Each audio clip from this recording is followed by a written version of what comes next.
Friends, welcome back to my channel learn something with life. Okay friends, ಇವತ್ತು ನಾನು ನಿಮ್ಮ ಜೊತೆ ಯಾವ ವಿಡಿಯೋನ ಶೇರ್ ಮಾಡ್ಕೊತಾ ಇದ್ದೀನಿ ಅಂತಂದ್ರೆ ಮಹಾಲಯ ಅಮಾವಾಸ್ಯೆ ಪೂಜೆ ವಿಡಿಯೋನ ನಿಮ್ಮ ಜೊತೆ ಶೇರ್ ಮಾಡ್ಕೊತಾ ಇದ್ದೀನಿ.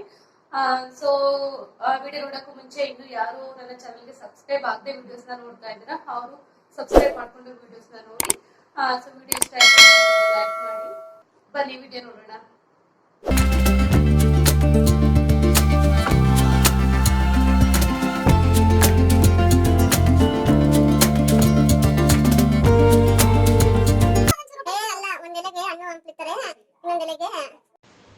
ನೋಡಿ, ಈಗ ಪೂಜೆಗೆಲ್ಲ ರೆಡಿ ಆಗಿದೆ. ಈಗೇನೆ 2 ಕಲಶ ಇಟ್ಟು ಪೂಜೆ ಮಾಡೋವಂಥದ್ದು. ಒಂದಕ್ಕೆ ನಾವು ಬಟ್ಟೆಗಳೆಲ್ಲ ಇಟ್ಟಿರ್ತೀವಿ, ಇನ್ನೊಂದಕ್ಕೆ ನಾವು ಏನು ಇಡೋದಿಲ್ಲ. ಸೊ ಕೆಲವರು 2 ಕಲಶಕ್ಕೂ ಬಟ್ಟೆ ಇಡ್ತಾರೆ.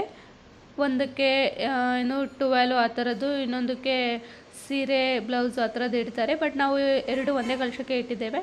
ಹೀಗೇ ಹಣ್ಣುಗಳೆಲ್ಲ ಇಟ್ಟು ಹಾಗೆಯೇ ಮನೇಲಿ ಏನು ಅಡುಗೆ ಮಾಡಿರ್ತೀವಿ ಸೊ ಅದನ್ನೆಲ್ಲ ಇಟ್ಟು ನಾವು ಪೂಜೆ ಮಾಡ್ತೇವೆ.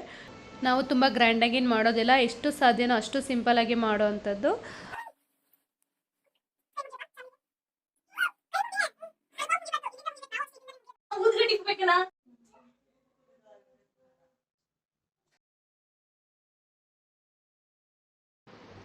ನೋಡಿ, ಈಗ ದೀಪ ಹಚ್ಚಿ ಪೂಜೆ ಮಾಡ್ತಿದ್ದಾರೆ. ಸೊ ಹೀಗೆ ಫಸ್ಟ್ ಯಾರು ಮನೇಲಿ ದೊಡ್ಡವರು ಇರ್ತಾರೋ ಅವರು ಫಸ್ಟ್ ಪೂಜೆ ಮಾಡ್ತಾರೆ, ಆಮೇಲೆ ಎಲ್ಲರೂ ಪೂಜೆ ಮಾಡ್ತಾರೆ. ಎಲ್ಲರೂ ಪೂಜೆ ಮಾಡಿ ಧೂಪ ಹಾಕಿದ್ರೆ ಅಲ್ಲಿಗೆ ಮುಗೀತು ಅಂತ ಅರ್ಥ. ಸೊ ಮೇಯ್ನ್ ಇದಕ್ಕೆ ಧೂಪ ಹಾಕೋದು, ಪೂಜೆ ಕಲಶ ಇಟ್ಟು ಪೂಜೆ ಮಾಡಿ ಧೂಪ ಹಾಕಬೇಕು. ಸೊ ಧೂಪ ಹಾಕಲೇಬೇಕಿರುತ್ತೆ ಮೇಯ್ನು. ನೋಡಿ, ಅಲ್ಲಿ ಸಾಂಬ್ರಾಣಿ ಎಲ್ಲ ಇದೆ, ಹಾಗೆಯೇ ಕೆಂಡನ್ನು ತಂದಿಟ್ಟಿದ್ದೀವಿ. ಪೂಜೆ ಮಾಡ್ತಿದ್ದಾರೆ. ಹಾಗೆಯೇ ಮನೆಗೆ ಬಂದಿರೋ ನೆಂಟರು ತುಂಬ ಜನ ಇರ್ತಾರಲ್ವ, ಅವರೆಲ್ಲರೂ ತುಂಬ ಜನ ಅಂದರೆ ತುಂಬ ಜನ ಏನು ಬಂದಿರಲಿಲ್ಲ. ಸ್ವಲ್ಪ ಸುಮ್ಮನೆ ಯಾರಿಗೆ ಹೇಳಬೇಕು ಅವ್ರಿಗೆ ಮಾತ್ರ ಹೇಳಿದ್ದು ಅಷ್ಟೇ, ಸ್ವಲ್ಪ ಜನ ಅಷ್ಟೇ ಬಂದಿದ್ದು. ಸೊ ಅವರೆಲ್ಲ ಪೂಜೆ ಮಾಡ್ತಿದ್ದಾರೆ. ಪೂಜೆ ಮಾಡಿ ಆದಮೇಲೆ ಯಾರ್ಯಾರು ಬಂದಿರ್ತಾರೆ ಅವರಿಗೆಲ್ಲ ಊರಲ್ಲೂ ಒಂದು ಸ್ವಲ್ಪ ಜನಕ್ಕೆ ಕರೆದು ಊಟ ಹಾಕಿದ್ರೆ ಅಲ್ಲಿಗೆ ಅಮಾವಾಸ್ಯೆ ಹಬ್ಬ ಮುಗೀತು ಅಂತ.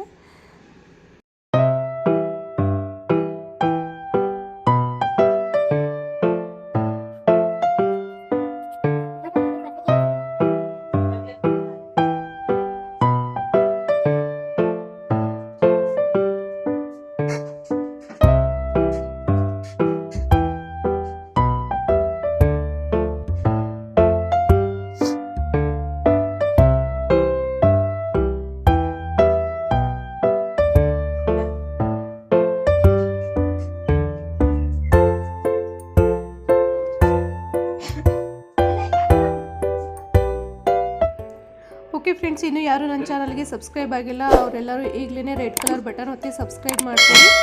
ಹಾಗೆ ವಿಡಿಯೋಗೊಂದು ಲೈಕ್ ಮಾಡಿ. ಸಿಗೋಣ ನೆಕ್ಸ್ಟ್ ವಿಡಿಯೋದಲ್ಲಿ. ಅಲ್ಲಿವರೆಗೂ ಟೇಕ್ ಕೇರ್ ಆ್ಯಂಡ್ ಬಾಯ್.